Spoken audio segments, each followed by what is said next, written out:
Assalamualaikum warahmatullahi wabarakatuh. Perkenalkan, nama saya Muhammad Fikri Pratama dari Offering G, permainan tradisional yang diampu oleh Bapak Rama Kurniawan, SPD, MPD. Pada video kali ini saya akan mereview kembali materi yang sudah Pak Rama berikan minggu lalu tentang konsep dan teori bermain. Konsep yang pertama dikemukakan oleh Smith dan Pellegrini. Bermain, anak pada dasarnya bermain atas keinginannya sendiri. Tidak ada paksaan, tidak ada dorongan dari orang lain. Hanya untuk mencari kesenangan dan bersifat fleksibel. Kemudian berorientasi pada proses, tidak berorientasi pada hasil. Kemudian teori yang kedua dikemukakan oleh Harlock. Harlock mengemukakan bermain bersifat sukarela, tidak ada paksaan dari orang lain maupun pihak manapun, sehingga terjadi interaksi yang menyenangkan. Apa pada dasarnya bermain dan bekerja? Bermain dan bekerja memiliki berbagai macam perbedaan. Yang pertama, dalam bermain pada dasarnya anak cenderung lebih aktif. Berbeda dengan bekerja, biasanya anak cenderung fisiknya lebih pasif karena mengerjakan tugas-tugas yang diberikan dan menggunakan alat-alat yang sudah direncanakan oleh guru, seperti alat pensil, pulpen, kertas, dan biasanya bekerja mengutamakan hasil. Berbeda dengan bermain. Bermain tidak mengutamakan hasil, melainkan mengutamakan proses, dan biasanya menggunakan alat-alat yang bersifat manipulatif. Seperti apapun, ada hal-hal atau benda-benda yang ada di sekitar bisa digunakan untuk permainan. Dan biasanya terjadi interaksi-interaksi yang bersifat menyenangkan, dan tidak ada evaluasi yang dilakukan pada saat bermain. Berbeda dengan bekerja selalu ada evaluasi yang dilakukan oleh guru, sehingga anak harus mencapai target atau harapan yang guru tersebut sudah rancang. Contohnya, pada saat saya bermain, saya hanya untuk meluangkan waktu dan untuk mencari kesenangan semata. Tidak untuk mengutamakan hasil, mau menang atau kalah, saya biasanya tidak terlalu memikirkannya. Berbeda pada saat saya mengerjakan tugas. Pada saat saya mengerjakan tugas sesuai dengan instruksi yang sudah diberikan agar tugas-tugas yang saya kerjakan bisa baik dan benar. Kemudian, teori yang berikutnya yang dikemukakan oleh Herbert Spencer. Herbert Spencer mengemukakan teori sebagai berikut.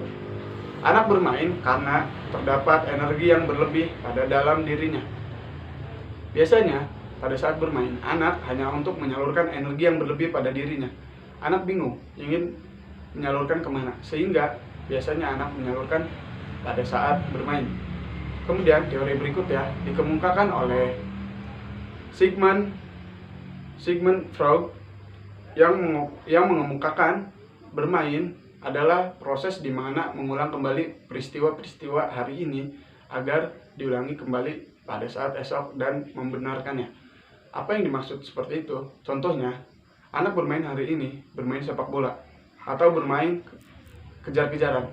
Pada saat anak bermain sepak bola, biasanya anak mengumpan pada hari ini, umpannya jelek dan tidak bisa mencetak gol. Tapi pada saat besok bermain, anak sudah tidak ingin mengulang kembali apa yang dilakukannya besok, sehingga dia memperbaikinya. Dia memperbaiki umpan-umpannya dan mencetak gol.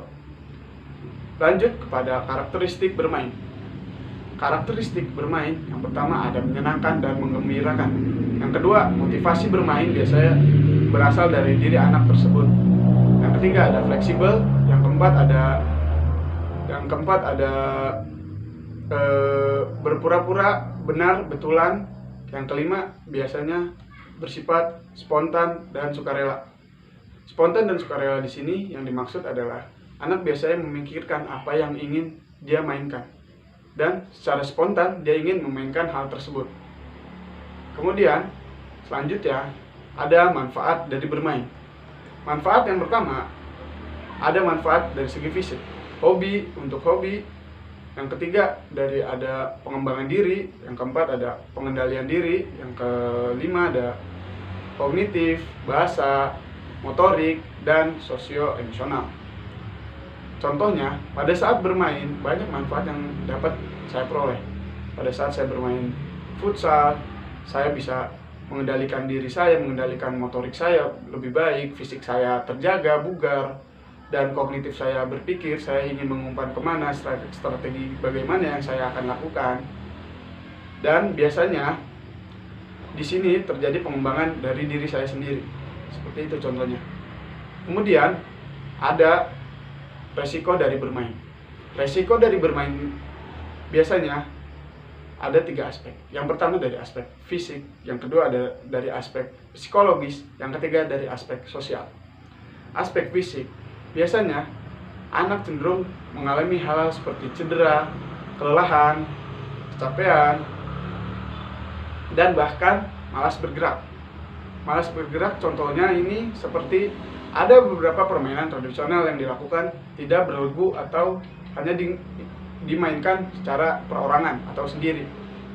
Biasanya di sini tidak banyak permainan yang dilakukan atau gerak-gerak yang dilakukan oleh anak tersebut. Kemudian yang kedua dari aspek psikologis, biasanya anak yang pada saat bermain emosinya tidak stabil, sehingga banyak seperti macam-macam emosi yang dikeluarkan seperti marah, nangis, dan lain-lain. Kemudian dari aspek yang terakhir adalah aspek sosial. Aspek sosial biasanya ada bertengkar dan adanya minus sosialisasi. Minus sosialisasi biasanya seperti bullying atau tidak bisa menerima kekalahan lapang dada. Mungkin cukup sekian review materi yang dapat saya kemukakan, kurang lebihnya mohon maaf. Wabillahi taufik wal hidayah. Wassalamualaikum warahmatullahi wabarakatuh.